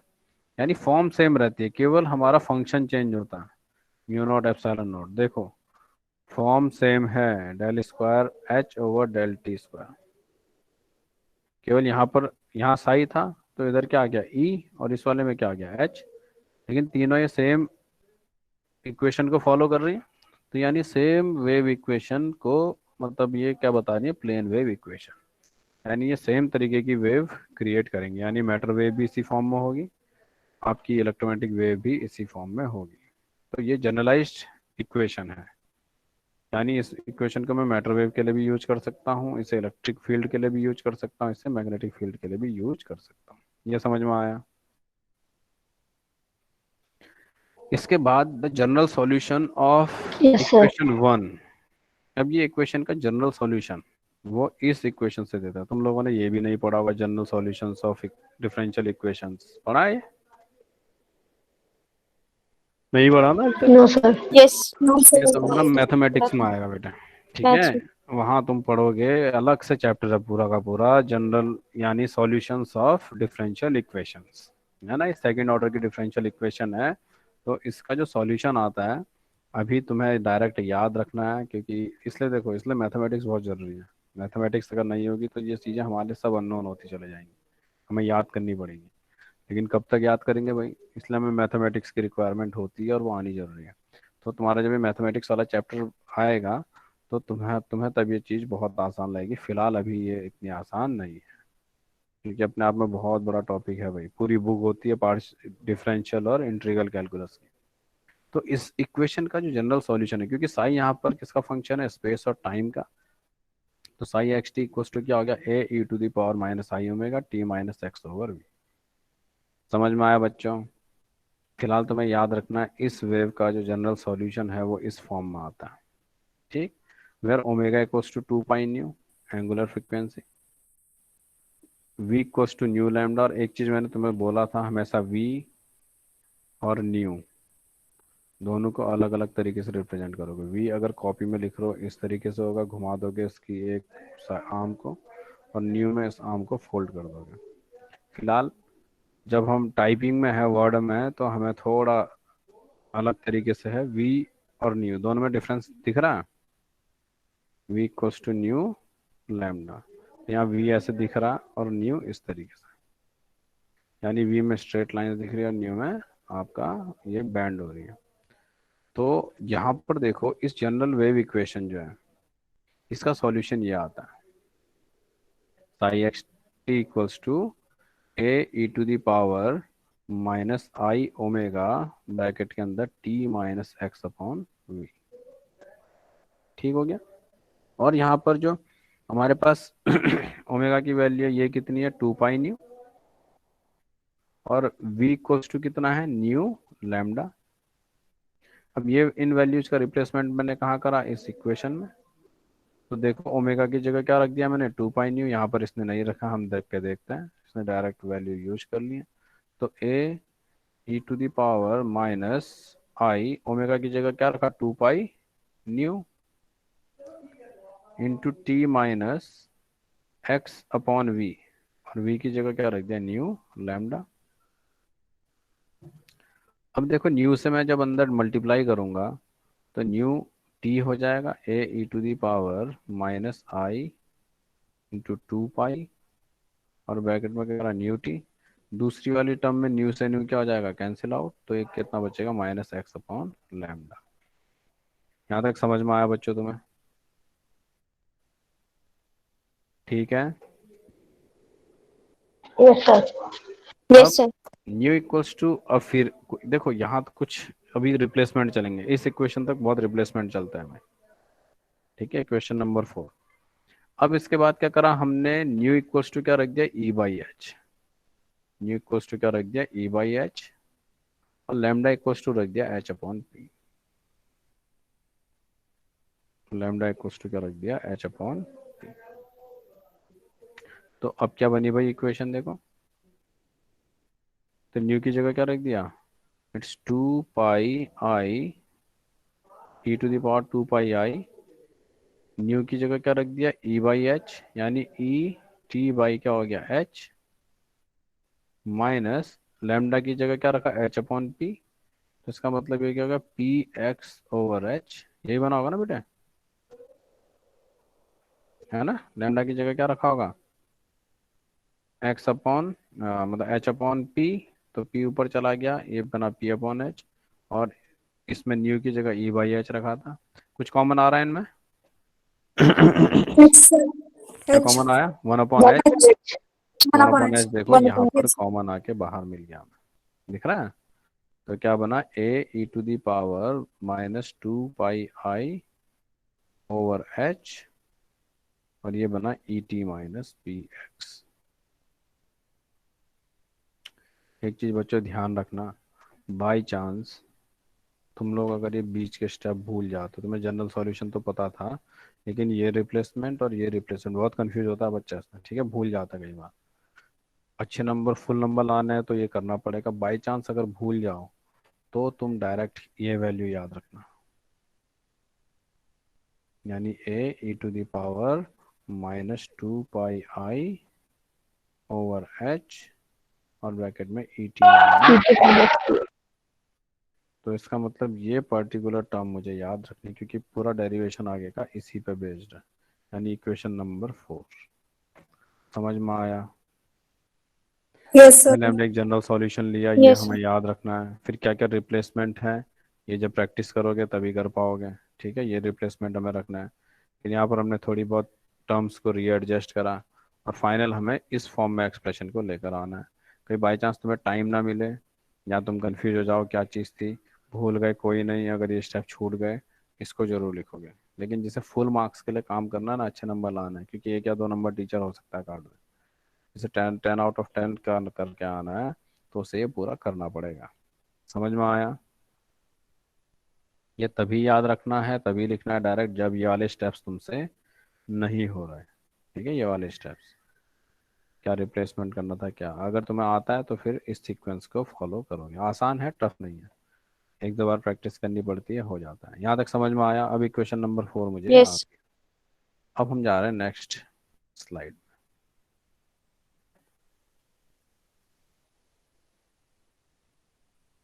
अब जो हमारे पास क्या है, ये जो इक्वेशन आई,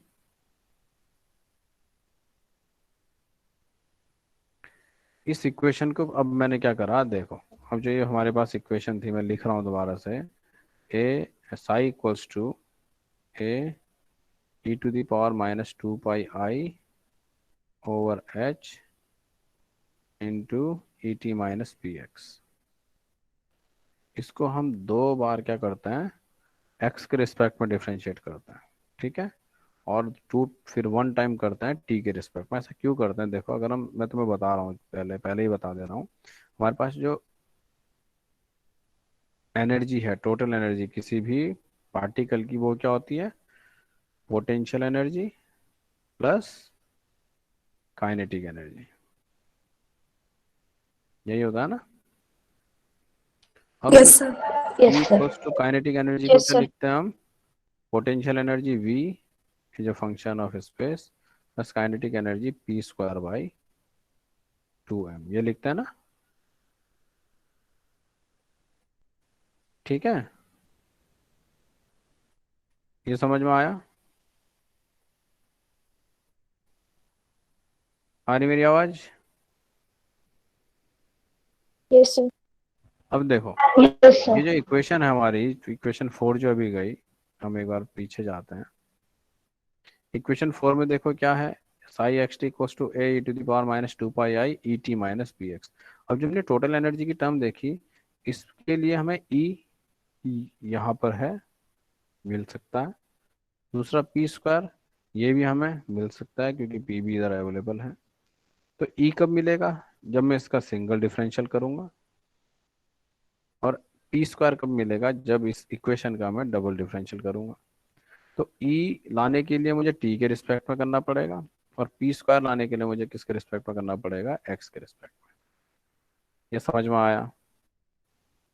अगर हमारे पास ऑन बोर्ड टीचिंग होती क्लास की तो ये बहुत आसानी से मैं तुम्हें समझा देता। तो फिलहाल अभी ऐसा नहीं है, तो तुम लोग समझो इस चीज को। तो यहाँ पर जो हमारे पास आएगा पी स्क्वायर कहाँ कब आएगा, जब ये जो इक्वेशन है, देखो हमारे पास जब भी इस तरह का फंक्शन होता है ना, e to the power x type के फंक्शन वाई इक्वल्स टू, तो बड़ा आसान होता है डिफ्रेंशिएट करना। क्योंकि जब मैं इसका डिफ्रेंशिएट करता हूँ d y over d x, तो क्या बनेगा, a into e to the power a x. अगली बार में ये ए स्क्वायर हो जाएगा, फिर क्या हो जाएगा, ए क्यूब, Yes. और e to the power a x ऐसे ही रहेगा। तो इसका मतलब पी स्क्वायर कब मिलेगा, जब दो बार डिफ्रेंशिएट करूंगा, क्योंकि ई टू दी पावर में है। और ई कब मिलेगा, जब टी के रिस्पेक्ट में एक बार करूंगा। बस ये चीज हमें याद रखनी है।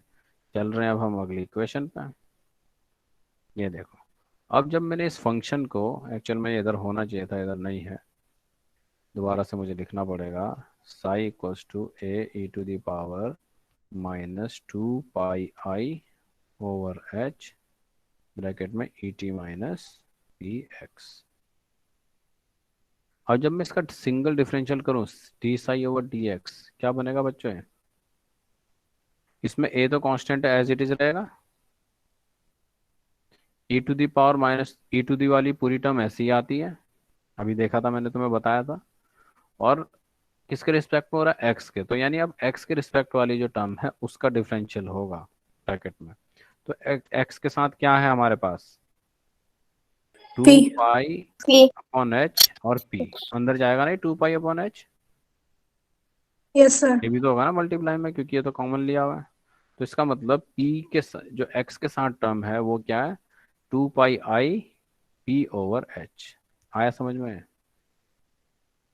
यही तो चीज हुई, e to the power a x, ये होता था ना, ए आ जाता था, फिर e to the power a x. E to the power का तो हमने कर दिया, ये चीज आ गई। अब एक्स का भी तो करेंगे। एक्स का कितना आया, ए एक्स का ए, यहाँ पर भी एक्स के साथ क्या था, 2 pi I H over P. यहाँ माइनस साइन है, अंदर भी माइनस, तो ओवरऑल क्या हो गया, प्लस हो गया। समझ में आ गया। सर हमें Vx नहीं चाहिए। क्या चीज, सर आपने बताया था ना E equal to v x plus p square by 2m, तो E मिल गया और पी स्क्वायर और Vx। वी को हम ऐसे ही रखते हैं बेटा, वी को इक्वेशन में रखे रहता है, ठीक है। अभी जब फाइनल इक्वेशन आएगी उसमें वी एज इट इज रहता है, ठीक, क्योंकि पोटेंशियल की हमें जरूरत पड़ेगी। अभी पता लग जाएगा जब इक्वेशन हमारी बनेगी। तो फिलहाल हमें वी को छेड़छाड़ नहीं करनी, क्योंकि इस इक्वेशन से हम केवल क्या लेके आ सकते हैं, ई और पी। इसमें वी नहीं है ना, इसलिए वी को छोड़ दिया भाई अभी, है ना। ये समझ में आया डिफरेंशियल। Yes sir. अब यस देखो, सर। अब इसका जब डबल डिफरेंशियल करूंगा तब क्या होगा भाई, ये तो as as a constant work करेगा, एज इट इज आगे आ जाएगा, 2 pi i p over h. अब होगा दोबारा से इस टर्म का, ए भी कांस्टेंट एज इट इज रहेगा, e to the power minus 2 pi i over h E t minus p x. अब फिर से क्या आएगा,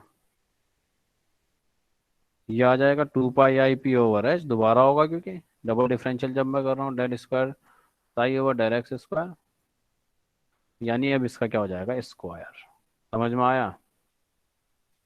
जितनी बार करोगे, तीसरी बार करोगे फिर 2 पाई i p/h आएगा, क्यूब हो जाएगा, फिर करोगे 2 पाई i p/h का पावर 4 हो जाएगा, बढ़ता चला जाएगा। 2 बार करा तो पावर स्क्वायर में आया। ये तो सबसे आसान डिफरेंशियल्स होते हैं। आ गया समझ में यहाँ तक? Yes sir. ठीक। Yes, sir.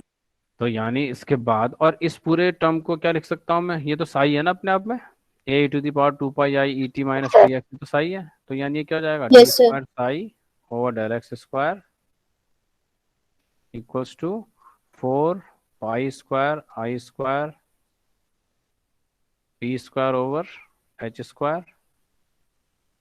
और यहाँ कितना हो गया, ये साई आ गया पूरा, क्योंकि ये पूरी वैल्यू साई थी एक्चुअल में। तो यहाँ से p क्या आएगा, p स्क्वायर को एक तरफ रखेंगे, बाकी टर्म कहाँ चले जाएंगी, दूसरी तरफ। तो हमारे पास जो नेक्स्ट आएगा उसमें ये चीज़ हमें दिखाई देगी। दिखी है? डबल डिफरेंशियल करा, 2 पाई i p का स्क्वायर हो गया, है ना? Yes, sir. अब इस पूरी टर्म को दोबारा से मैंने साई लिख दिया क्योंकि ये साई था। अब मुझे, मैंने कहा था जब मैंने टोटल एनर्जी की टर्म लिखी थी तो उसमें क्या था, E = V + p² / 2m। तो यहाँ से p स्क्वायर की वैल्यू मुझे मिल गई, मैं बाकी टर्म्स को दूसरी तरफ लेके गया, तो यानी ये साई कहाँ चला जाएगा, नीचे डिनोमिनेटर में। और ऐसे ये 4 पाई² ओवर h स्क्वायर है, तो ये क्या बनेगा, h²/4 पाई²। ठीक हो गया बच्चों? सर इसका नेगेटिव साइन नहीं लिया? हाँ, नेगेटिव साइन भी रहेगा, ये तो नहीं दिया, तो इसमें क्या होगा, नेगेटिव साइन भी हम इसे कर लेंगे। ठीक हो गया? आया समझ में? Yes, sir. Yes, sir. इसमें नेगेटिव साइन भी होगा, ये रह गया मेरे ख्याल से, है ना? तो ये नेगेटिव आया इसमें। तो पी स्क्वायर की वैल्यू क्या हो गई, 1/साई h² ओवर 4 पाई² del square psi over del x square. इसे हमने सजा के रख लिया, इक्वेशन नंबर 5 हमें मिल गई। ठीक। अब मुझे क्या करना है, अब टी के रिस्पेक्ट में करना है। मैंने कहा था टी के रिस्पेक्ट में करेंगे तब हमें ई मिलेगा, तो टी के रिस्पेक्ट में भी वही चीज़ होगी, लेकिन अब टी का क्या आएगा, जो टी का मल्टीपल है, इसका जो कोफिशिएंट है, वो कोफिशिएंट कितना है, -2 पाई i e/h, यानी del psi over del t की वैल्यू कितनी आई, -2 पाई e/h साई। तो यहाँ से हमें क्या मिल गया, ओवरऑल E = कितना आ गया, -1/साई h/2 pi i del psi over del t. और ये जो वैल्यू हमारी बनी, इससे हमें E की वैल्यू मिल गई, लेकिन इस बार हमने केवल सिंगल डिफरेंशियल करा था। ठीक है, यानी दो इक्वेशंस हमें याद रखनी है। ये दो इक्वेशंस कौन कौन सी हैं, एक जो p² हमें मिल रहा है, और दूसरा जहाँ से हमें E मिल रहा है। ठीक है बच्चों, दिखा? Yes sir. ये हमें याद रखनी है। ठीक हो गया? तो यहाँ पर हमें दो इक्वेशंस मिली, जिससे हमें, एक हमने x के रिस्पेक्ट में डबल डिफरेंशियल करके ली, जिसमें p² की वैल्यू हमें मिल रही है, दूसरी जिसमें हमें क्या मिल रही है, E की वैल्यू। अब इस टोटल P और E की वैल्यू को कहाँ रखूंगा मैं, टोटल एनर्जी वाली टर्म में। मैंने तुम्हें पहले ही बता दिया था, क्योंकि तुम कंफ्यूज होते हैं कि ये क्यों P के हम p² लेकर आए और E क्यों लेकर आए, ये इसलिए लेकर आए थे। देखो, अब E की जगह मैंने इक्वेशन 6 से रखा, उसकी वैल्यू कितनी आई थी, 1/साई i/h over 2 pi equals to 1/2m, और यहाँ क्या रख दी, p² की वैल्यू, अभी जो हम लेकर आए थे। p² की वैल्यू कितनी थी, h/8 पाई²। देखो अभी दोबारा से एक बार देखें पुरानी वैल्यूज में हम जाके बैक में, ये देखो p² की वैल्यू क्या थी, -h² ओवर 4 पाई², 1/साई del square psi over del x square. तो इस इक्वेशन में देखो, इधर ऑलरेडी 2m ऑलरेडी है, तो यानी h²/4 पाई² था, तो अब क्या हो गया, 8 पाई², 2m से मल्टीप्लाई होके 1/साई del square psi over del x square plus v। और फाइनली हमारे पास क्या आया, -h²/8 पाई² del square psi over del x square. अब इसे देखो बेटा, किस तरीके से हमने करना है, v इसके साथ v साई वाली टर्म रहेगी, यहाँ से साई हटा देंगे डिनोमिनेटर से सब जगह, तो यहाँ से भी साई हटेगा। ये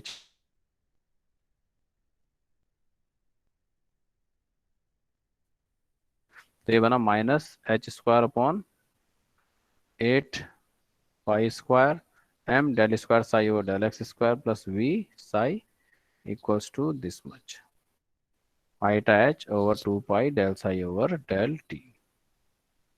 अब बड़ा टिपिकल सी फॉर्म आई, यही है आपकी श्रोडिंजर्स टाइम डिपेंडेंट इक्वेशन, है ना, बड़ा टिपिकल सा। हाँ बच्चों, Yes, sir. आया समझ में? Yes sir. ठीक, ये है यस सर। श्रोडिंगर, ये से याद रखनी है हमें, ठीक है। अब तुम लोग सोच रहे होगे कई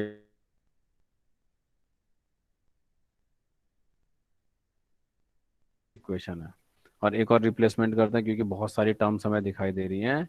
तो ये h जो प्लैंक कांस्टेंट है, ठीक, तो जब इसे 2 पाई से डिवाइड करते हैं, एक नया कांस्टेंट हम ले आए h/2 पाई की जगह, उसे बोला h बार। h को कट कर दिया ऊपर से, ऐसे h लिखा, h को कट कर दिया, तो इसकी वैल्यू कितनी रख दी, h/2 पाई। यानी h/2 पाई जहाँ पर भी था उसे क्या लिख दिया, h बार। ठीक, तो इसका मतलब क्या हो गया, h बार अगर कितना हो गया, h/2 पाई, तो h बार का स्क्वायर क्या हो जाएगा, या h क्रॉस इसे अगर हम कहें, ये होगा h² / 4 पाई²।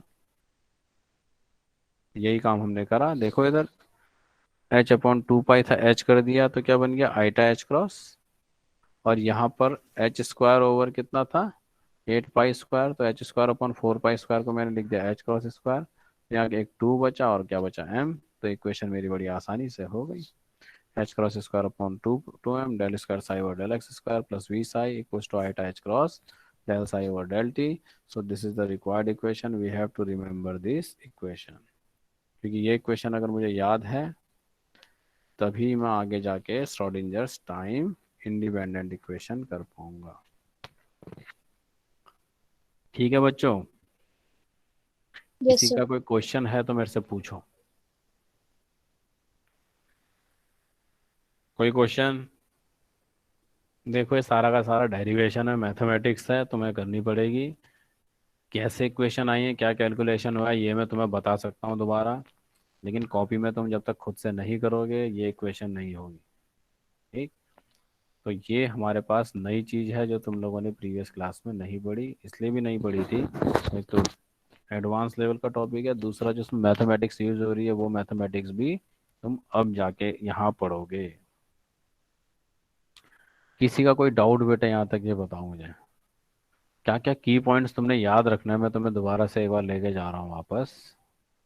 जो की पॉइंट्स हमें याद रखना है,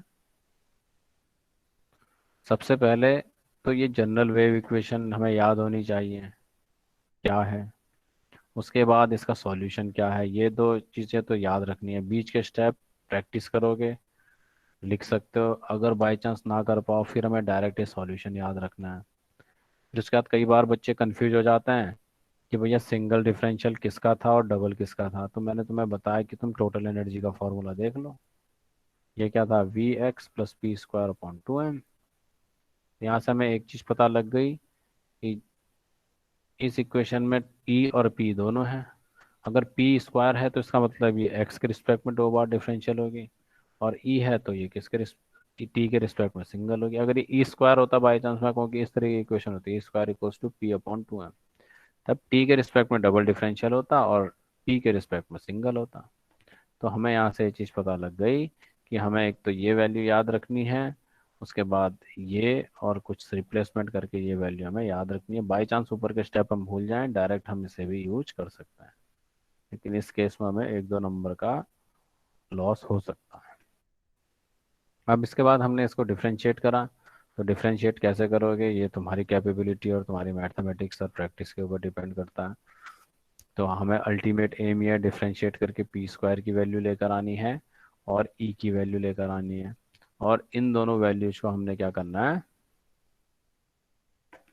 ओवरऑल एनर्जी यानी टोटल एनर्जी के टर्म्स में हमें रखना है। और इसके बाद तुम्हें फाइनल इक्वेशन याद होनी चाहिए, अगर ये याद नहीं है तो मैं समझ नहीं आएगा क्या चीज़ कॉमन रखनी है, क्या कट होना है और किस तरीके से टर्म्स को अरेंज करना है। तो जैसे ही ये करोगे अपने आप ये रिजल्ट अगर हमें याद है या अगर नहीं भी है, जिसकी प्रैक्टिस अच्छी है वो इस रिजल्ट तक अपना पहुंच जाता है। यानी टी वाली टर्म्स एक तरफ और एक्स वाली टर्म दूसरी तरफ। और फाइनली हमें मिल गई श्रोडिंजर्स टाइम डिपेंडेंट इक्वेशन। ये किस में थी? 1 डायमेंशन में। 3 डायमेंशन में से इस तरीके से लिखता है, ठीक है। तो 3 डायमेंशन में कैसे लिखा है इसको हम अब जब हमारा नेक्स्ट लेक्चर होगा 3:30 बजे से, तब मैं इससे डिस्कस करेंगे और इसके कुछ न्यूमेरिकल भी हम लोग करेंगे।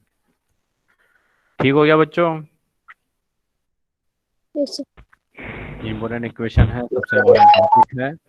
तो अभी मैं तुम लोग को दोनों लेक्चर्स की पीडीएफ भेजूंगा अपनी कॉपी में। इस इक्वेशन को, बाकी तो थ्योरेटिकल पार्ट तुम पढ़ लोगे, लेकिन इस इक्वेशन को डेराइव करके देखना, ठीक है। एक बार हो, ओके सर। नहीं होगी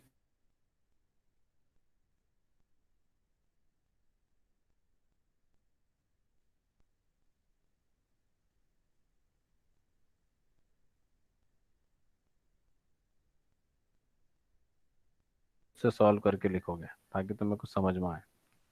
ठीक हो गया? तो अब हम इस चैप्टर को फिर देखते हैं। हम पढ़ेंगे अब इसे, आपका जो न्यूमेरिकल्स हैं। एक्चुअली पूरी हो गई है इक्वेशन 3 डायमेंशन में। डेल्टा तुमने पढ़ा है? डेल्टा ब्रिज कोर्स में कुछ ने पढ़ा होगा, ये नहीं पढ़ा है तो मैं तुम्हें बताऊंगा क्या चीज़ ये होती है, ठीक है। डेल ऑपरेटर इसे बोलते हैं, ठीक है। एक्चुअल में डेल्टा तो ऐसा होता है लेकिन ये उल्टा हो गया, इसे बोलते हैं डेल ऑपरेटर, ठीक। तो क्या चीज़ है इसको हम देखेंगे। तो अब मैं तुम्हें एक क्विज असाइन करूंगा, तो तुम लोग इस क्विज को अटेम्प्ट करो और सबमिट करो टाइम पे। बाकी किसी को कुछ क्वेश्चन है तो मेरे से पूछो, अदरवाइज तुम लोग अब जा सकते हो।